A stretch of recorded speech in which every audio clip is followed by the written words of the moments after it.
dodge forward or dash forward. There we go. Close his mouth.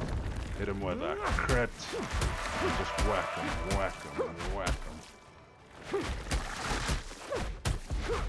Don't get too impatient. Remember, boom, I died. Alright, we've all been here so many times. We've done this over and over again, but today I'm going to show you how to defeat this High Priestess, but most importantly, what I want to show you is the Bonebreaker build. So, a lot of people don't like the Bonebreaker build. I mean, it's not the best. The halberd or the rapier is getting a lot of love, but I want to show you, I finished the game with the Bonebreaker.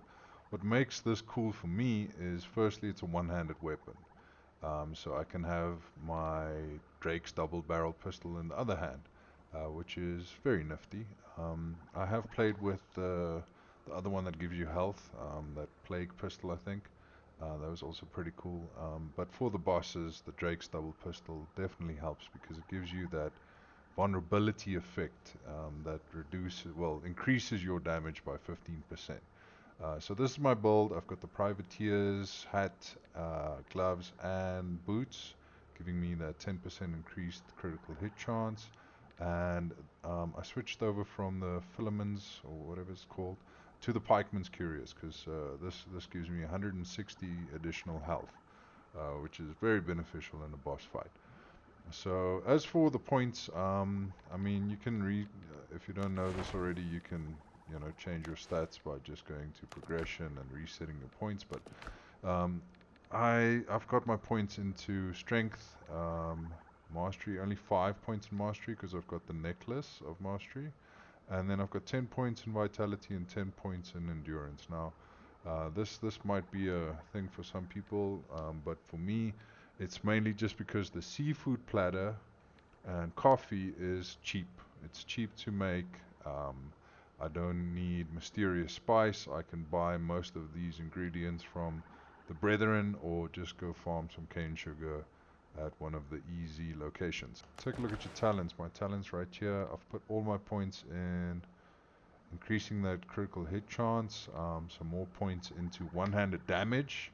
I've also put some more points into, well, just 1 point into Deadly Finale and 2 points into Marathon Runner, giving me a little bit more stamina and additional crude damage from the Bone Crusher. Now the lucky thing about this is the spin-off that I get from it, because I mean your pickaxe and your iron axe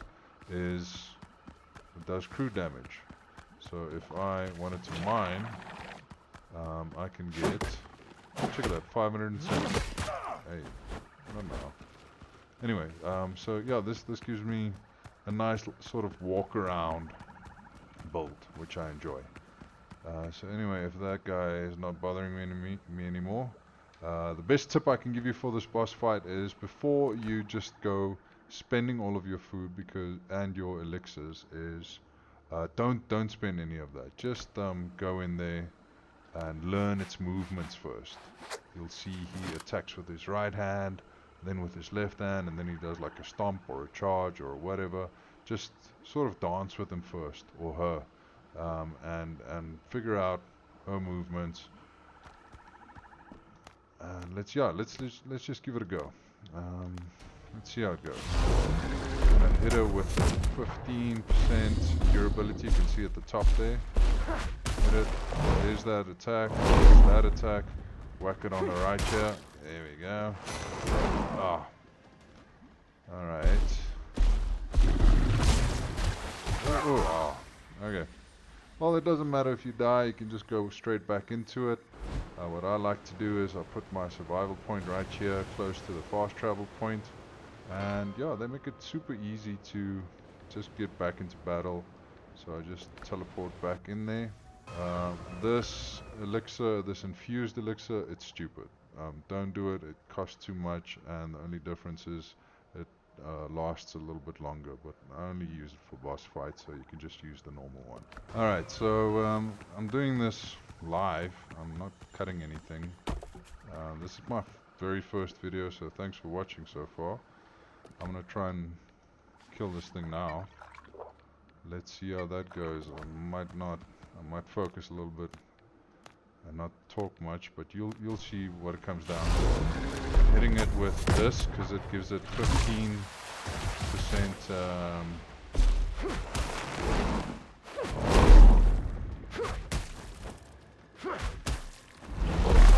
Oh, got me there.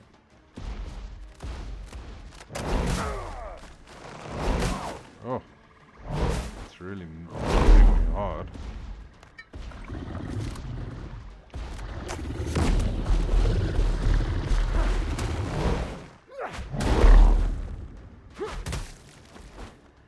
I'm doing oh.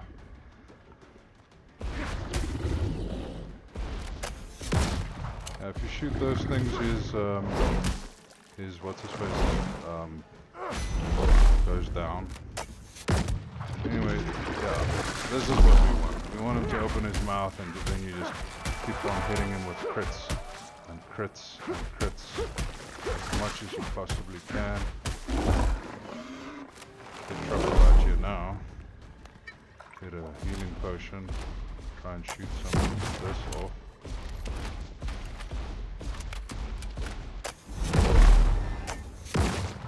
There we go. Truffle's doing his job. Get him, Truffle. I'm just gonna whack this. Alright, nice. Open his mouth. I want my stamina up all the way. And then just hit him, hit him, hit him. Get him a hard hit there. Nice. That's 30-30. Okay, make sure you've got enough stamina to run away for those attacks. Hit him with that 15% durability. And then just dance with him.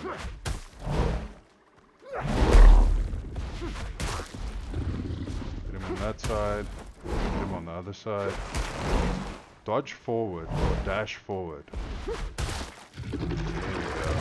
Close his mouth.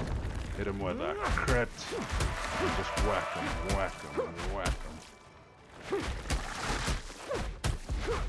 Don't get too impatient. Remember you need some, oh yeah, you need more stamina to run away. You just heal up. This is usually the point where I would die.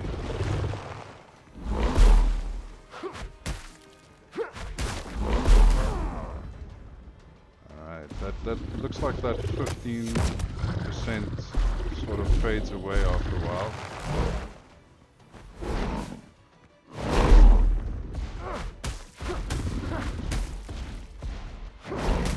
No.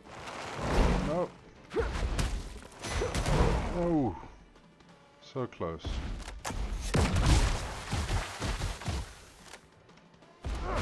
Ah. Oof.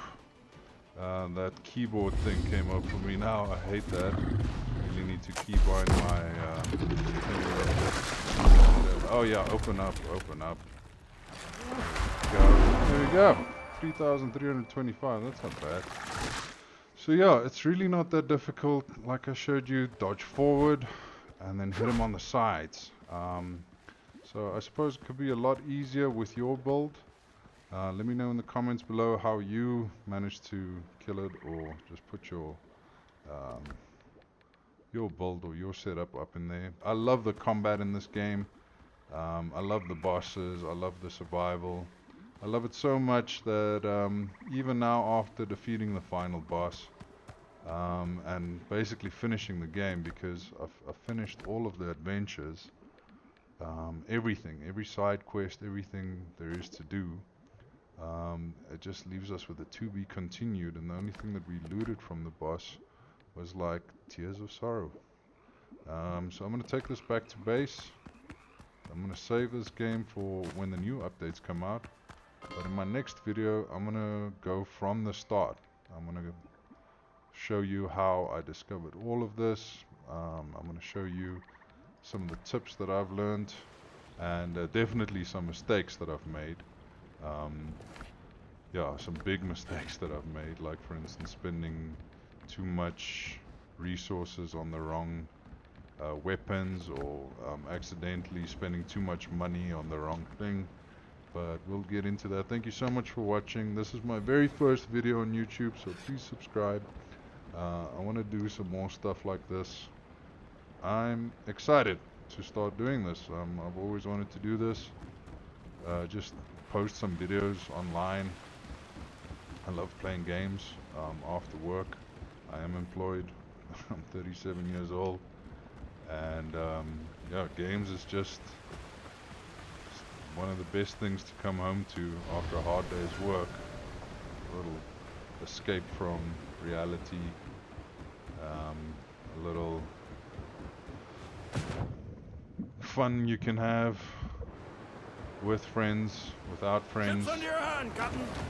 Catch the wind. I mean, just get in a boat, sail the ocean. How cool is that? I mean, this is why I play games. Because you can just do whatever you want. And what I want to do right now is just share this with all of you. I'm going to share all the things that I've learned, and hopefully, yeah, you learn something, and hopefully you love the same things I love. Please don't pay, or I don't know how this stuff works, but don't do any of that stuff, because I got a job. Rather save your money, buy more games, even if it's horrible games, but especially buy those games that your friends keep on asking you to get, because it's totally worth playing games with friends. It's one of the best things, and if you don't have friends, this is a great way to make friends. Alright guys, thanks for watching. I'll see you on the next one.